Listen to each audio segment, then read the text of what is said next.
चालली पुण्यांदा माहेरी वाटतं. नवरा चांगला आहे तुझा. नुसता नवराच नाही, सरकार बी चांगलं आहे माझं. बायकासनी एसटी बसच्या तिकिटावर 50% सूट दिली आहे. सांगतीस काय? हा, पण कधी विचार केलाय ही योजना बंद झाली आणि दुसरं सरकार आलं तर? म्हणूनच माझं मत भाजप महायुतीला. भाजप महायुती हाय तर बायकासनी एसटीच्या तिकिटावर 50% सूट हाय.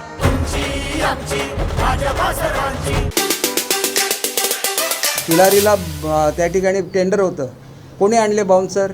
लोकांनी जाऊन चौकशी करावे कोणी बाउन्सर आणले ते. आम्ही नाही बाउन्सर आणत. आम्हाला आजूबाजूला, मी स्वतः मंत्री आहे, महाराष्ट्रातला ज्येष्ठ मंत्री आहे, मला आजूबाजूला बाउन्सर्स लागत नाहीत, मला आजूबाजूला संरक्षण लागत नाही. मी एकटा फिरत असतो, प्रत्येक दुकानदारांच्या दुकानवर जात असतो, त्यांना विश करत असतो. तुमचं जर मन साफ असेल, तुम्हाला ह्या गोष्टींची आवश्यकता नाही.